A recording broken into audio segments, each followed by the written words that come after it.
winter, spring, summer project time. Cause it's how cold outside right now? 6. And it feels like?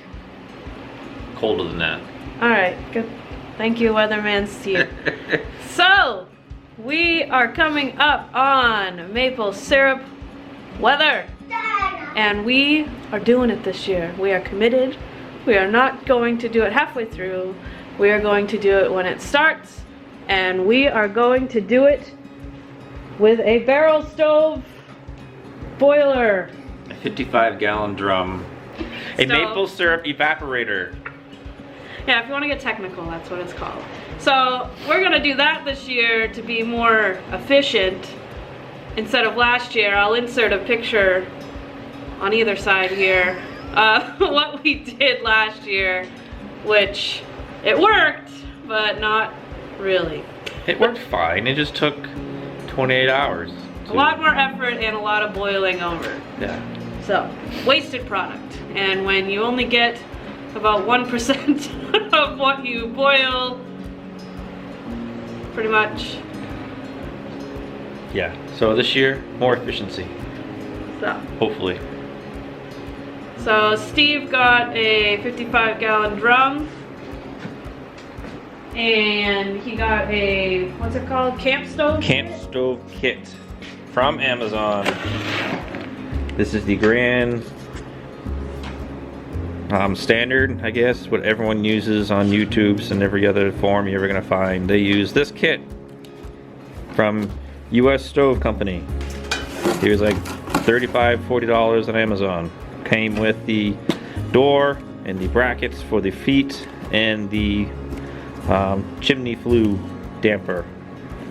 And you just drill some holes, cut some things out, and put it all together. And then we also had to get from Lowe's a chimney stack. Yeah, chimney stack and a cover. And yeah, we have our helper with us today. Just going trash picking for old toys. So we got 6 feet of chimney. It's out in the truck. Fire bricks. And we got some fire bricks to line the bottom so the coals don't burn through the bottom of the barrel, maybe. And we still just need to order some hotel pans. 4-inch hotel pans. We have a 6-inch deep one we used last year, but we're gonna go 4-inch. That's gonna turn into the tomato sauce pan. Yeah. So yeah, we're gonna. It's our first time doing it, so we'll take you along as we build it. Anyone, if you guys ever want to build one in the future, I don't know if we do or not, but hopefully this is gonna help us out. This maple, this maple syrup season, we're gonna try and run 20 trees instead of 10 this year. 20 taps instead of 10. Twice the syrup, starting on time, beginning of probably February, depending on the weather. Middle to end of February. Yeah, so you need the temperature to be above freezing during the day, below freezing at night, and you know, I guess wind and moisture levels come into play. Moisture levels come into play with that too. So yeah, inexact science. And hopefully we get some more maple syrup. We got 4 pints last year. 5. 5 pints of maple syrup last year. Maybe we can get a gallon this year. Measure out, trace the opening for the door. Finn's just checking it for sturdiness. Opening for the air inlet.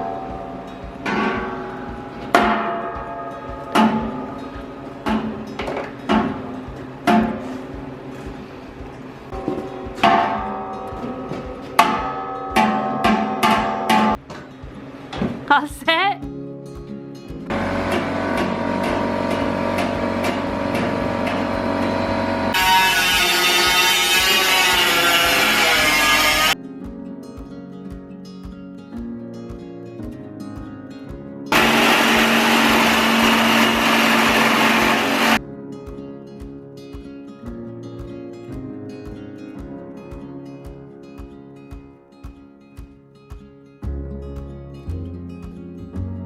we should have a rough opening with a door. So now we're just gonna find the position of the feet and the hole for the vent. And put the door on. That's right, Finn. You gotta measure where the feet are gonna go. Yeah. Can you measure it?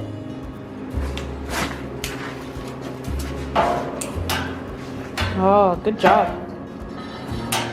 So yeah, what Steve's doing right now is he's just trying to figure out where he wants to put the legs for it. Finn's doing the hard work of doing the measuring.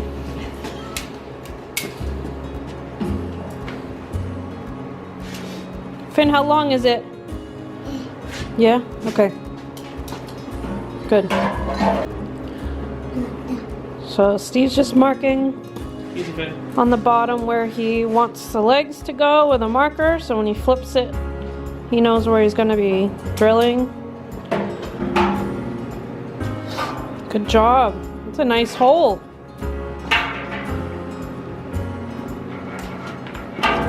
Where would we be without you? Probably done already.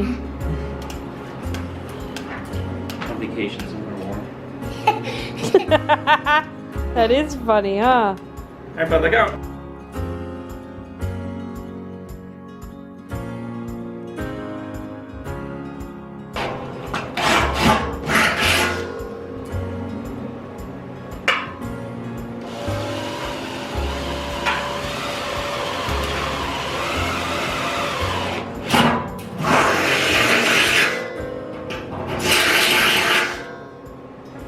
Good job, Finn.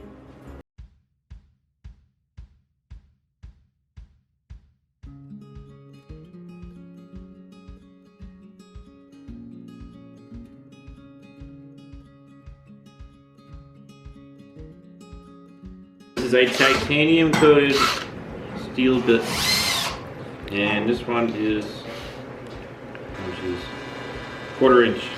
Okay. I have to oversize this, so I'm gonna try a 1/4 inch. Yeah, good job.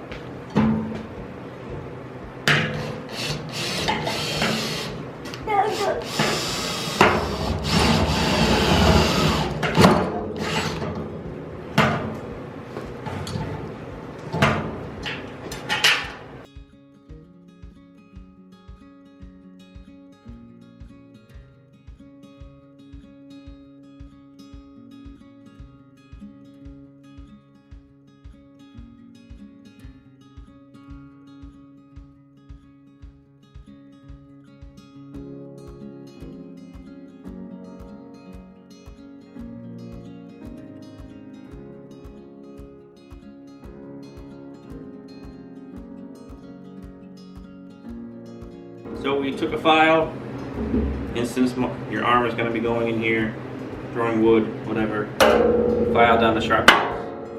And what was Finn doing? He's cleaning. Make sure it's very, very clean. Good job, bud.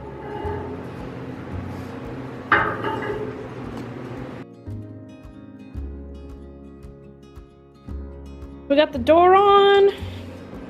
What is next, Steve? I think it's just this. Not sure.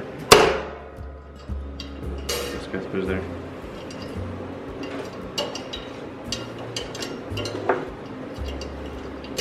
Like so. Ta-da! Yeah. Ta-da! Now we can bring it outside with the stovepipe, the chimney on top, and light it off. You gotta pre-burn it because all this paint will most likely flake off. And then you don't want that going into your sap and all that fun stuff. That's just kind of gross and possibly hazardous. So we'll do that, get it nice and hot, maybe once, twice, and hopefully it works. Then we gotta cut the holes in the top for the hotel pans. You can do that too. But we're gonna wait till we get all the paint off before we start cutting stuff. Yeah, we'll get 2 pans and we'll measure and cut them.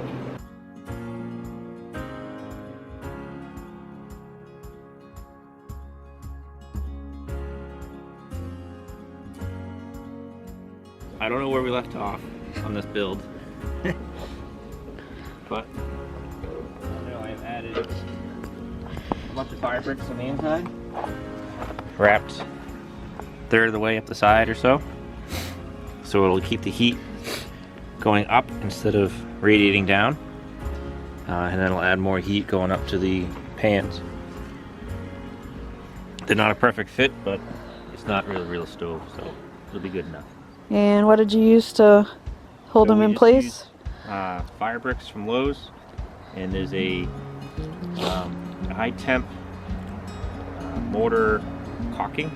The caulking tube is for fireplace and chimney repairs, and I use that to hold them in place. And it should be good enough. You have to cure it, so when you put it in, you're supposed to let it dry for 24 hours or so, and then do a burn at like 400 degrees for a couple hours to let it cure. So we've let it sit for a week, and we'll have to do a burn sometime soon. We wanted to make sure it was really dry. Yeah, it'll be really dry. We'll have to do a test burn anyway, so make sure do the pans and figure those out. What really happened is all of this happened, so we've kind of been on a little bit of a pause. Yeah, it snowed a lot. So, Yeah, alright. it's gonna keep snowing. So what are we doing next? So now I'm gonna cut a hole in the top, well, 2 holes in the top, so the pans can sit down inside. Something like so. Inexact positioning. I'm not really sure where they're gonna sit. So I'm gonna cut 2 holes in the top so they'll sit down. You can cut a hole with a drill bit, and then use a jigsaw with a metal blade. What I use to cut all the other holes, and it's working fine. That'll be the easiest way, I think, to do it. All right. So let's see.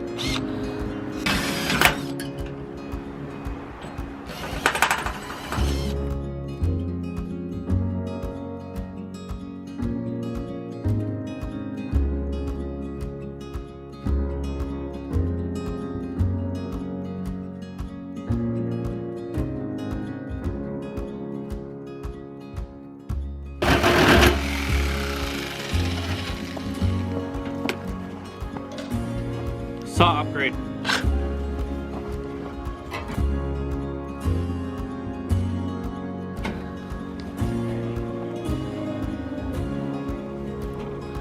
Well, It sits pretty good. that's pretty good for the first shot. Maybe make it a little bigger. We don't want too much space for the heat to escape. So we can drop this down about a 1/2 inch, 3/4 of an inch. Maybe not. I think you should just leave it. Alright, we'll leave it like that. Please just leave it. We're too far to do it again. That's good. So we'll make another cut. Right there. And why did we have to change saws? Because I broke my bits twice. We only have one left, so we figured we'd save it for something else. Jigsaw would have been fine. Probably blades wasn't bent, but I bent the metal in and it's just awkward anyways. We're on to the big saw. Big saw. We like big saw.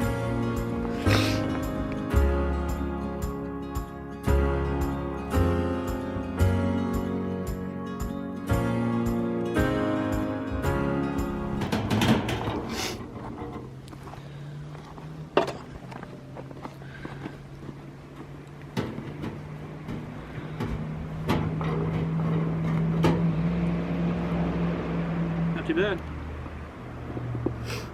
Okay, there you go.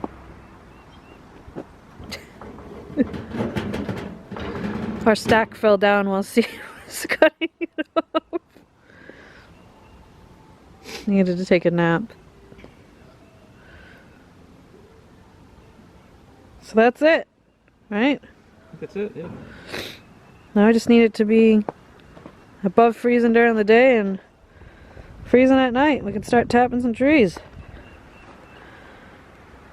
Steve's pretty excited about this. I'm super excited about tapping trees and doing all that stuff. And having a kind of real legit stove. Somewhat, yeah. Yeah. Better than Our legit stove. better than turkey pots and open fire. Yeah. Thanks for watching the video. Check back for when we start doing some tapping. and syrup boiling. See how this thing works. Thanks for watching. Bye.